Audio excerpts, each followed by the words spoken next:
Sabe por que Donald Trump esperou tanto para capturar Nicolás Maduro?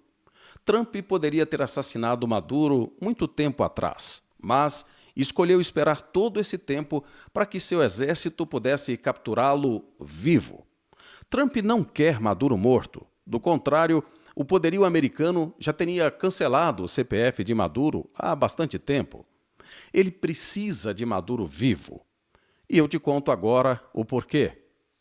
Trump sabe que Maduro é o ponto central para a derrubada do Foro de São Paulo, um organismo criado em 1990 pelos comunistas Lula da Silva, Fidel Castro, Hugo Chávez e Manuel Marulanda, das Farc, para transformar toda a América Latina e o Caribe em um novo bloco comunista, já que o comunismo na Europa havia se esfacelado. Em 1989, com a queda do Muro de Berlim, com a queda das repúblicas socialistas soviéticas, basicamente o comunismo entrou em declínio. Sobrou então a Rússia e o que o Lula quis fazer junto com Fidel Castro e Hugo Chávez é transformar a América Latina aqui como se fosse uma nova força comunista, um bloco comunista, para a partir daqui, da América Latina, todo mundo tornar-se então uma grande nação comunista, que era o que a Rússia, a União Soviética, queria e fracassou. Trump sabe muito bem disso. E ele sabe que aqui na América Latina, o coração de todo esse movimento é Cuba. Mas a parte financeira passa, sobretudo, pela Venezuela. E o Brasil é, então, o braço esquerdo de todo esse processo, junto com a Colômbia, que é o grande pulmão. Assim, Maduro será julgado nos Estados Unidos, por uma corte americana. E isso tem uma razão muito importante. Trump usa astutamente essa iniciativa de não assassinar o Maduro e trazê-lo para os Estados Unidos com o propósito de conseguir uma delação, do ditador Nicolás Maduro. Os americanos têm um outro trunfo em suas mãos. O grande articulador e o homem de confiança de Hugo Chávez, Hugo Carvajal. Esse cara é o cara responsável por tudo. Ele sabe, ele era o grande homem, era o grande articulador de Hugo Chávez. Ele sabe tudo, tudo é tudo sobre o Foro de São Paulo. E ele já fez uma delação premiada, ele já participou desse processo. Então, se antes os Estados Unidos tinham uma peça, faltava uma outra. Essa peça acaba de chegar. Carvajal foi preso na Espanha em 2021. Ele declarou às autoridades que o governo venezuelano financiou ilegalmente partidos e líderes de esquerda em vários países, por ao menos 15 anos, usando recursos do Estado e fundos ilícitos para difundir a chamada Revolução Bolivariana.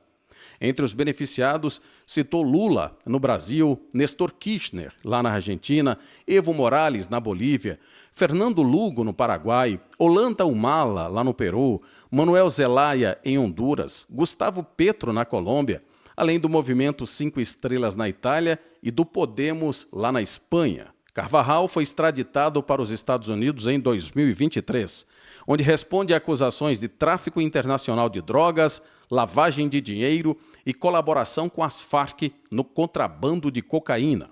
Agora, os Estados Unidos têm em suas mãos o arco e a flecha, Maduro e Carvajal.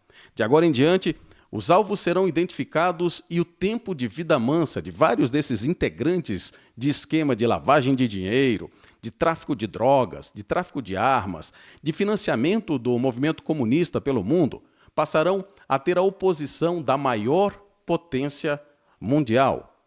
Pode-se afirmar, sem sombra de dúvida, que Donald Trump entra em todas as batalhas com um propósito claro, sempre de vencer, de derrotar seus inimigos.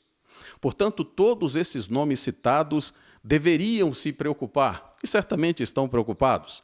Talvez, de todos esses nomes que foram financiados pelo Foro de São Paulo, que foram financiados pela Revolução Bolivariana, Lula talvez seja o que mais deva estar preocupado nesse momento, porque ele comprou uma briga que nem os grandes compraram. Se você observar nas vários momentos em que todos esses governantes estavam juntos, você não via, por exemplo, Putin atacando os americanos ou Donald Trump? Você não viu Xi Jinping, por exemplo, atacando os americanos ou Donald Trump?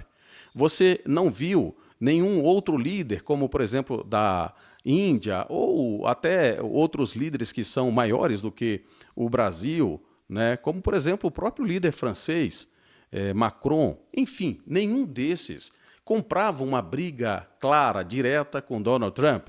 No entanto, Lula, em todas essas ocasiões, fazia questão de falar sobre o multilateralismo, fazia questão de falar que o dólar não deveria ser a única moeda em que deveriam haver as negociações entre os países. Ou seja, Lula comprou uma briga direta com Donald Trump.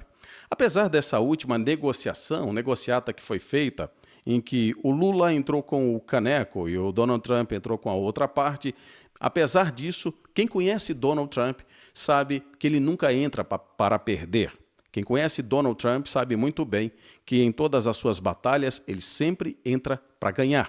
E, se for verdade que o Lula entregou as nossas terras raras, e é possível que sim, mesmo isso não é o suficiente para aplacar a fome que o Donald Trump tem por vitória. Porque tudo que o Lula fez nos últimos tempos foi fazer bravatas e mexer com o ego desse cara, do Donald Trump. Há também a questão das empresas americanas, há também as questões envolvendo o Alexandre de Moraes e como ele tratou os cidadãos americanos. Tudo isso entra em voga quando se vai fazer um levantamento ou um ataque a um inimigo. E certamente tudo isso deve estar mapeado. E no tempo devido, você verá os americanos tomando uma medida para colocar tudo isso em pratos limpos e certamente, como eu já disse aqui algumas vezes, Trump vai entrar sempre pensando nos interesses dele mesmo e do povo americano. Bem, se você não me conhece ainda, eu sou Adalex Góes, sou um jornalista independente que transforma notícias e informações em opinião com um único propósito: ajudar você que está do outro lado a sair dessa bolha. E tudo que eu peço é que você se inscreva nesse canal, compartilhe esse vídeo para ajudar mais pessoas a ficarem despertas nos tempos em que nós estamos vivendo.